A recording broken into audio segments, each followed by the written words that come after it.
Oh, come on, man. You can do better than that. Smack your goddamn daddy. Hey, y'all. Welcome to another episode of There's a Lesson Here Somewhere, where we dive into TV shows and films that are published on Tubi. We'll explore the good, the bad, and find all the lessons in between. I'm your host, Manji, and for today's episode, we are going to be diving into A24's film, Good Time. Now, if you haven't already, I definitely think you should go ahead and check out the previous episode in which we covered the film Cinnamon, and it stars Damon Wayans and Pam Grier.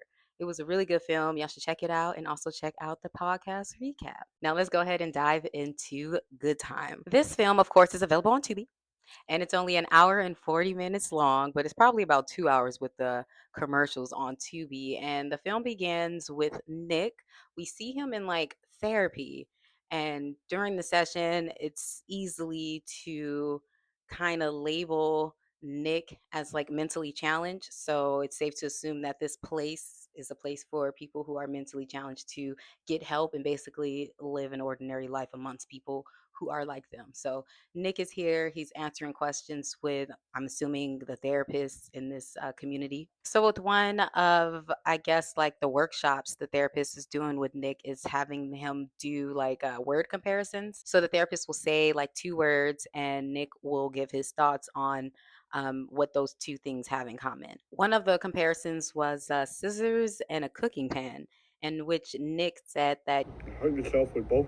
the therapist moved on for a bit, but then he circled back to that one because he wanted to make sure that Nick wasn't in the mind frame of wanting to hurt himself. So he inquired more about that, like what made you think that that was the thing that they had in common. And then Nick kind of goes off on a tangent about how he was getting into it with his grandma and he ended up throwing a pot at her. He said it didn't directly hit her, it hit the wall. But after he shared that with the therapist, you can see like tears coming down his eyes. And while Nick is in his session with his therapist, we meet his brother, we meet his brother Connie. So Connie busts up in the room and basically pulls Nick from the session because he feels that Nick don't belong there. And even the therapist, he was like, "Shame on you," to Connie for basically interrupting his development because Connie isn't qualified to help him. And on their way out, because now it's Connie and Nick, they're leaving this establishment. We see that it is definitely a place for people who are mentally disabled, handicapped. I'm not sure what the proper term is, but we see that those people are there, and you can see Connie's kind of disdain for them. And he was low key upset at his brother for feeling like he even related to these type of people, but in reality, his brother is one of them, but Connie just like don't want to accept it. So he's taking him out of there and kind of making his brother his responsibility. Once they leave that place, Connie's grand idea to take care of both him and his brother is to rob a bank for $60,000 and probably move to a different state. So in the next scene, we see them with like these elaborate masks. Like those masks were pretty good. And so they go into the bank with a note. They didn't go in with any guns or anything. They handed the teller a note asking for the 60K. The teller gave them the money that she had up front, which obviously wasn't 60K. And she wrote back on the note that they gave them, that they gave her, that that was all the money she had up front. So they wrote back on the note and gave it to her. And it said, basically, go to the back and get the money we needed. And basically, we are armed. So, of course, she goes back to get the money. She comes back and she hands them the duffel bag full of the money. So now they leave, and as soon as they leave, like Nick is ready to take that mask off. Like Nick, he's like has a child mindset. So it's kind of basically like dealing with a child in a man's body. So he's like, trying to take the mask off, not really understanding the situation that they're in and what they just did. So Connie, got him to keep it on until they got to the designated area in which they changed their clothes, took off the mask, and took the money. And they got like an Uber or something. And they got in the car. And by the time they got in the ride share, the police were definitely surrounding the area. And so, they feeling really good about this. Like they made it in a ride share. They got the money from the bank. Again, they're feeling good. And Connie asked Nick if he wants to hold the money. And as soon as he gives this bag to Nick, you hear like a tick tick click, and basically the bag, I'm assuming the bank, this is their protocol for when people are robbing them. They put like something in there that explodes, and it basically puts paint on all the money as well as the robbers. So that's exactly what happened in the car, but it was so much smoke in the car that the driver ended up crashing into another vehicle. So both Connie and Nick had to, of course, escape. And Nick is freaking out. He's like, my face is burning. He don't know what the fuck is going on. Like all this pink smoke just appeared out of nowhere and just filled up the car. So they ran to the nearest subway because now they're covered in pink and it will be obvious to the police and everyone who's looking for them that they are the bank robbers. So they went to like a Taco Bell, ran right into the bathroom. And the owner of the Taco Bell, he was so annoying. Like he was on their head as soon as they came in because bathrooms are for paying customers. But it's like, damn. So while they're in the bathroom, you hear one of the workers, managers, owners knocking on the door, telling them to get out before you call the cops. But they doing what they got to do in the bathroom in order to get cleaned up. Thankfully, they had clothes underneath the clothes. They had like three different sets of clothes that they can change into, thankfully. And they got the most of the paint off of their like face and stuff. So they were pretty clean for the most part. Of course, there was still just like a little bit of pink on like small areas of their clothing and face, but it wasn't really like visible. And so Connie hid the money in the ceiling of this subway bathroom as well before they left out. So now, they got themselves together. Also, by the way, this takes place in New York City. And once they hit the money in the subway and got cleaned up, they just kind of started walking, not sure of the destination, but while they were walking on the street, the police noticed them. Of course, they are looking for two suspects who just robbed the bank. And so, since these are two men with hoods on, they looked suspicious. So the police pulled up on them and started asking questions. Before they got there, Connie was trying to, like, tell Nick to just stay chill and let him speak, and he got it under control. But once the police singled Nick out and was like, hey, you in the back with the hoodie, can you take it off? Nick just ran. He just took off running. So, of course, Connie followed them, and now the police are following both of them. And like they're running through restaurants and stuff, running through other establishments, and they ran through like this area in which they were going to run out the door to get back on the street and continue running. But it was like a glass and it was a sliding door, so you couldn't really, it looked like there was no door basically. So once Connie was running through, he almost ran through the glass door until he realized, and then the door opened and he ran out. But unfortunately for Nick, he didn't realize that, and he literally just ran right through the glass, and of course that stopped him.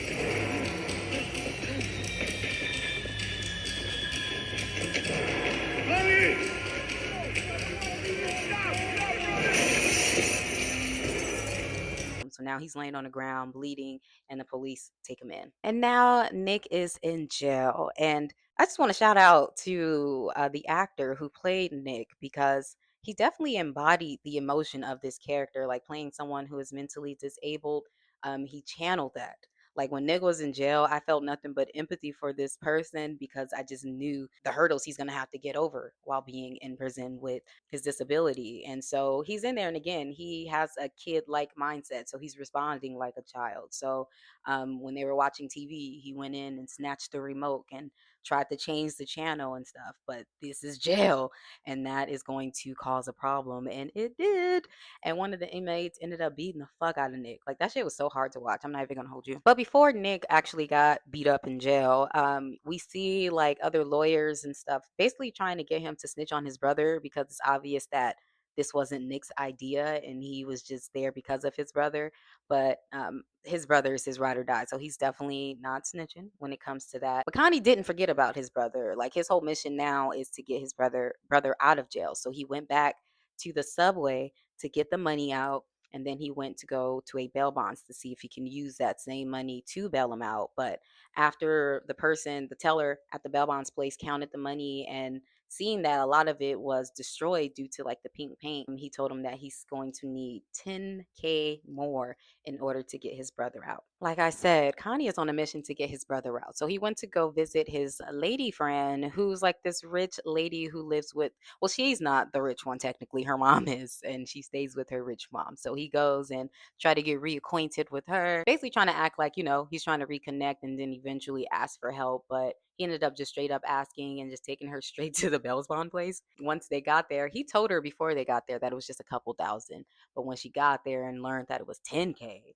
she was like, that's a lot. He knew she had it. Well, her mama had it. And so she knew her mom had it. And he convinced her that this was just very important and it was vital for this moment. And it needed to get done right then and there. So she gave them their credit card in hopes to get him out. But since the lady is there trying to pay, Connie is like, I want my brother out tonight since we're paying this 10K tonight. So the Bell's bond guy ends up calling like the judges and stuff to see if that is possible. But then that's when they learned that Nick is in the hospital, but they don't give Connie much information as to why or how he ended up there. So now they would have to wait for them to put Nick back on the list. So they basically have to wait for him to heal and get about the hospital, and then he'll be basically able to potentially get out of jail. So now Connie is like, what the fuck? But it kind of all worked out because homegirl, her card declined. And then she ended up calling her mom, and her mom is like, what the fuck you doing?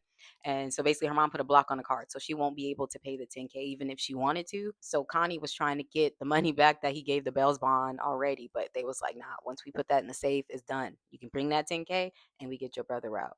So now Connie has to come up with a new plan. And that new plan was just to go to the hospital that the brother was at and just take him from the hospital. So he goes to the hospital and he's walking around trying not to, appear suspicious, but he's also just looking for his brother. Again, he don't know exactly what happened to his brother. So he found the floor where most inmates go when it comes to this hospital. So anyone who needs like a police escort goes to a particular floor. So he found out that floor, he goes there and he sees like this officer sitting out in front of a room. So he walked past and he sees like this guy just all covered in bandages. So you can't even see his face. Like his whole face is literally covered.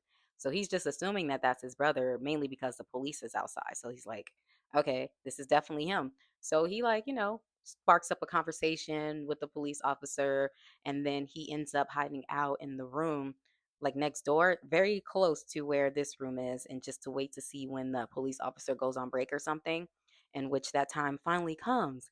And he goes in there and he gets this guy, he puts him in the wheelchair, he puts like his jacket over him, and he literally just wheels him up out the hospital. Some hospitals they have like those little the transportation vans. So he gets on one of those as well with the other people who are actually utilizing this van in hopes to just get away from there, in which that was a success. So the last drop off was somewhere deep in Queens, and it was like this West Indian lady. And they dropped her off, and then that's when they realized that Connie was still in there with his brother, and so they was asking him where they wanted to drop him off. Connie said just drop him up off the street. He's a really good liar. He's like, oh yeah, like I just live up the street. That's why I thought you were saving me for last. So they have him drop him off at like some random address, in which he took the wheelchair with his brother in it and rolled it back to the West Indian lady's house. He remembered the house because it had like a black Santa on front. So he wheeled it back over there and came up with this elaborate story on how his mom is at work and they aren't able to get into the house until she gets off. So this is like nighttime, and he told the lady that his mom won't get off work until 7 a.m. So that's a good at least 7 hours that they would need to stall until his mom gets off work. And surprisingly, this West Indian lady was very accepting and helping. I don't think this was a good idea at all. Like it was a black woman, and then it was like she had a disabled partner and also a child there, her grandchild who was 16, and then you have this man and this dude in a wheelchair, and you just allow them into your home, and then she's about to take her medication, which means she's about to be knocked out. So now you about to leave these two men in your home with your 16-year-old grandchild. That didn't make sense to me, and I haven't met one West Indian that, would think that way, but for the sake of this film, it happened, and so now he's there, and the lady went above and beyond. I mean, shout out to her kindness, but she went above and beyond and gave him a spare room in there, and she was like, "You can leave your brother in here so he can rest, and you can just, like, chill over here."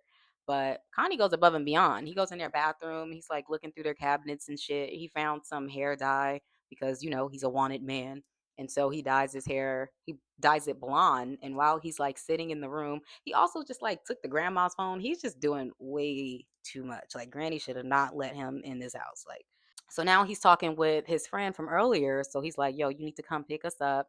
And so they have to wait for her to come pick them up, and while he's there waiting for his hair to dye, the 16-year-old girl comes into the room, and she's like, like, sorry to bother you. Love the accent. But she's like, sorry to bother you. I got to get something up out of here. And from then on, they started talking a little bit more.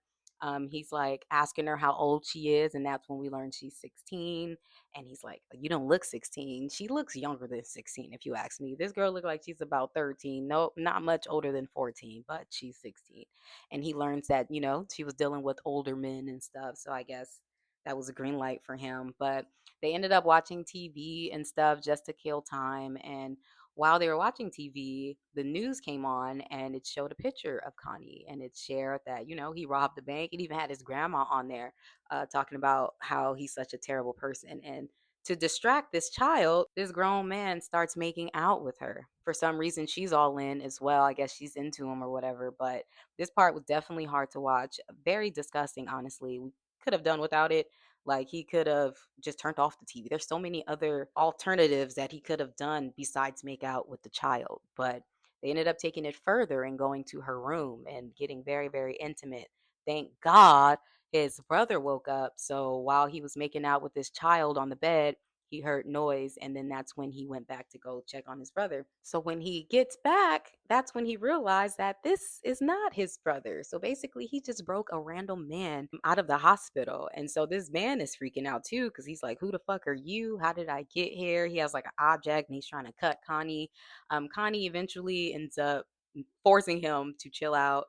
And the 16-year-old girl, I can't remember her name, but he ended up yelling at her to go get some painkillers. She goes and gets it and give him like some oxy. Connie tells the guy like, "Hey, I broke out the wrong person. But you're not about to fuck up what I got going here, so you need to chill." Connie, of course, is snooping around the house, planning his next escape, because now he don't even have his brother. So he still have to go back and figure out how to get his brother. And now he has this strange man with him and also a child. But he see that this home has a car. So he goes back to the child and he asks her, like, "Do you know where the keys are?" And she ends up getting him the keys, but she goes with them because that's her grandma's car. And the child definitely made it clear that she don't give a fuck about the grandma, but that's besides the point. Connie tells the girl how the hospital made a mistake and gave them the wrong person and not his brother. So they have to go back to the hospital. So they end up getting in the car and they heading back to the hospital. But the guy in the back, his face is like really messed up too. And he's like, "What are we doing? Like, why the fuck are you taking me back to the hospital?" He started freaking out. And then Connie was like, "I thought this is what you want, where you wanted to go." He like, "Hell no." So this guy is committed to not going back to jail. So since the guy don't want to go back to the hospital, they decide to go to White Castle to get some food. The 16-year-old girl goes in. Connie gives her some money to go in to get the food. And while she was inside, Connie and the guy had a chance to talk. And this guy, he just kind of just starts talking and sharing with Connie all the things that he remembered before ended up in the hospital, and that was like hanging out with friends and doing a whole bunch of drugs, including LSD. And then they end up going to some theme park, and that's when they got in trouble with the police. So they had to run from the police, and they hit the drugs in like one of the rides at this park, and then he fell and hit his face on something. So that's why his face is so fucked up and why he was in the hospital and why the police was outside waiting for him. But Connie was just thinking, like, we can get those drugs, flip it, and I can get the money to get my brother out of jail. So now Connie, his whole focus is like, do you remember exactly where those drugs are? What theme park was it? We can go get it now. So once the girl make it back to the car, Connie informs her that they're going to take the guy home, in which they drive near the amusement park and parked. And then the guy gets out the car, and then Connie tells the girl to just wait there. He says some bullshit about like how this girl is like such a vital thing in his life or some bullshit. And then he was like, "I'm gonna go use this guy's bathroom and I'll be back." So he gets out the car and goes with dude into the amusement park. So they go in and they're trying to find the drugs, but this amusement park has a top flight security, top flight of the world, Craig, and he don't play about this park. So he got the guy who was rescued from the prison. He caught him and he handcuffed him to like a desk inside of his security office, and then he went out to look for Connie. But Connie ended up catching him and whooping his ass. So then Connie went and freed his friend from the security office, and they carried the security guard into the ride while they looked. Mind you, the security guard already called the police before even getting any of them. As soon as he seen them on the camera, he called them. So the police are en route. So while they're inside, the police show up and they're honking and they're trying to get the security guard's attention. And then Connie comes up with a great idea to play the security. So he takes the beanie off, the security beanie. He puts on basically the security guard's uniform, and now he's playing the security guard. And while he's doing this, the other dude, he found a bottle of their LSD that was like mixed in Sprite. He poured this in the actual security guard's mouth so he won't remember shit. So the dude who poured it in his mouth, after he did that, he went and hid in the ride and still looking for the other drugs, while Connie went out to deal with the police officers. While with the police officers, he led them to the guy on the floor, the security guard, and he basically said that the security guard was the person who broke in. And once the security guard came back to his senses, he couldn't even like speak English. Like he was like just yelling gibberish, and he was just out of it. So the paramedics kind of just took him on, and that was that. So now it's Connie and the dude left there, but we go back to the 16-year-old girl who is in the car waiting on them, and she's like FaceTiming her friend. And while she's in there, she see that the amusement park, all the lights come on. And that's because the police told Connie to do that because they were told it was two people. So now, since we only have one, they're going to look for the other person. And so she gets out of the car to see what's going on. And then the police snatch her up because at first they thought she was the other culprit. And then that's when she see that Connie is over here dressed up as the security. And she just like, Nah, it wasn't a girl, bro. I don't know what that is. Look at me. Don't look at him. Look at me. How old are you? I'm 16. Where's your ID? What are you doing here?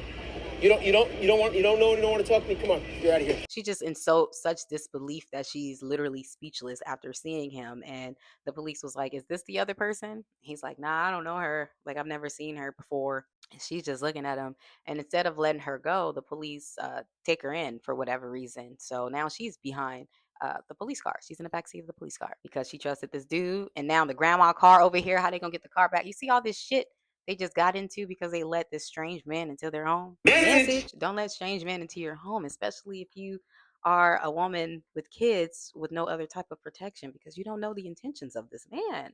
So Connie's next plan is to basically go to the security guard's home and figure out what they're going to do from there. So he had the security guard's ID, which had his address on it. So he took the security guard's car and drove right to his place. And the security guard had a really nice house. I wonder how much he was getting paid, but he had a really nice home. The dude that he broke out from the hospital, he got lit right away. He seen the bar, he started pouring him a drink, and he's like, "Fuck, finally, let me get some chill time." While Connie is like hyper focused on getting his brother out and super critical of the guy that he freed from the hospital.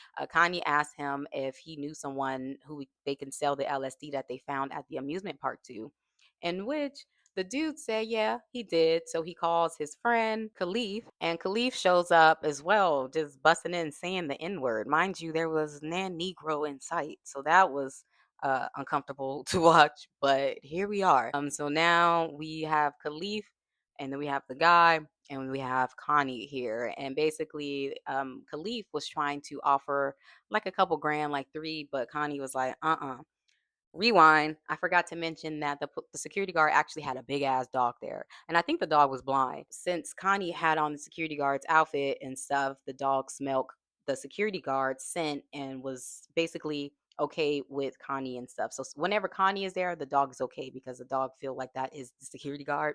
So once Khalif came, Connie was in the room with the dog, and it was a big ass aggressive dog, very scary, cute, scary still. And he was kind of using the dog as a weapon because he don't know this Khalif dude. So that worked out right because Khalif didn't have the greatest intentions. Him and the guy basically came up with a plan to come back with the pew pew to basically just get what they need from oh boy, because Connie was the one who was holding the drugs. So the dude was like, all right, I'll come back. I'm going to go to the bank and get you the amount that you want, but it's going to take some time. So I'll come back in like 3 hours.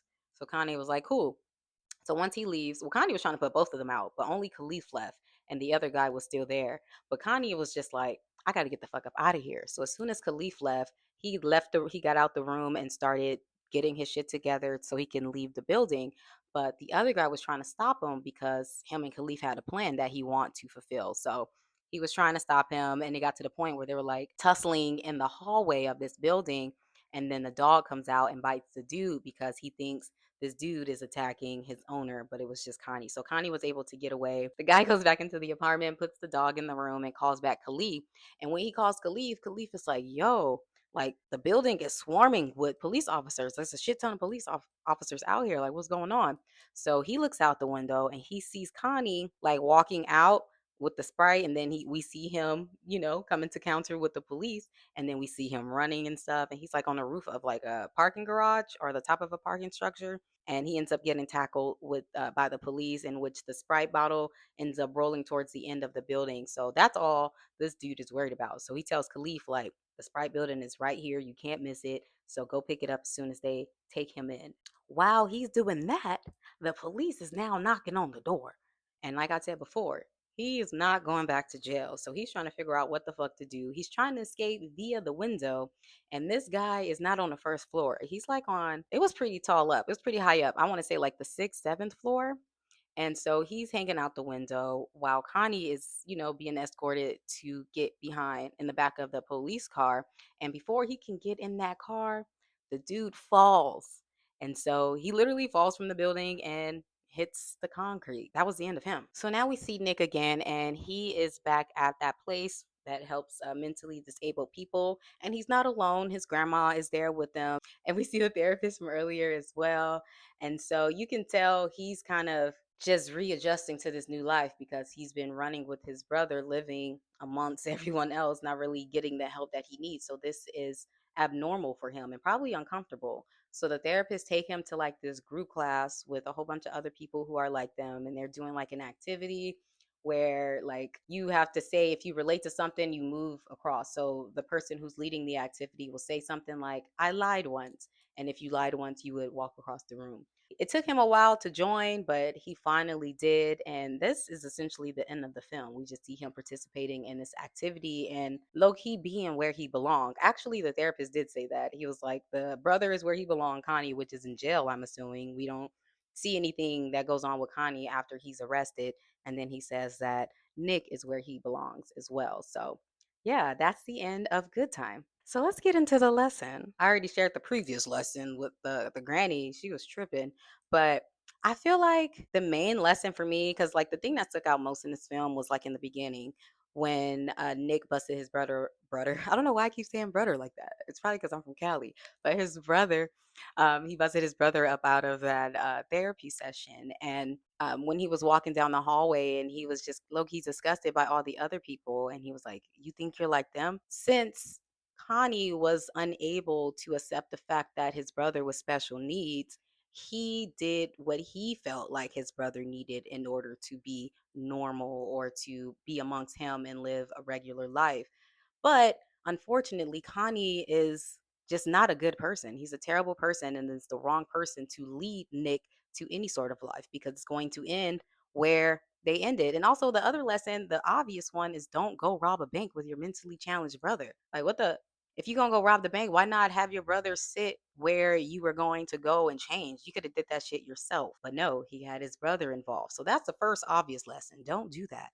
The second one, to sum it up and hopefully make it clear, I would say, is that sometimes what you feel a person need in order to get better is not what they need. And if that is the case, you need to accept it and look into what that person actually needs to get better. Like Connie literally took his brother's situation personally, and he made it his mission to try to fix them. And in the end, he ended up ruining everything. Granted, he didn't necessarily ruin Nick's life, but he put him in a situation where he experienced more trauma in prison without him. So it's like no one wins when you do that. Had Connie accepted that his brother needed extra care and he needed to be in this type of place getting that extra care, then he could have went off doing his reckless shit on his own without bringing his brother down, and his grandma. Like, he put his grandma through a lot of shit as well. And don't be a pedophile making out with underage kids. Those are the lessons I'm giving you for this film. This was still a pretty good film overall, minus the things that I was uncomfortable with. A24 does a really good job at storytelling. So shout out to A24. This is an older film. It came out in like 2017, for the record, because I know if something came out like this today, it'll be very problematic. But overall, I would say it was a good film. I don't understand why it was called Good Time, because there was not one good time had in this film. But yeah, if you made it this far, that means, oh wait, I got to tell y'all what we watching next week. So for the next podcast episode, we are going to be diving into the film Turn Me On. Now, it sounds like it's going to be a freaky little film. It's a little freaky, but it's not like the freaky you think. It's really good, and I can't wait to talk about it with y'all next week. But if you made it this far, that means you fuck with me. So you should go ahead and give this video a like. Go ahead and subscribe if you aren't subscribed already, and share this episode with a friend who you think will enjoy it. I appreciate y'all. Thank y'all for joining me for this episode, and I'll see y'all next week.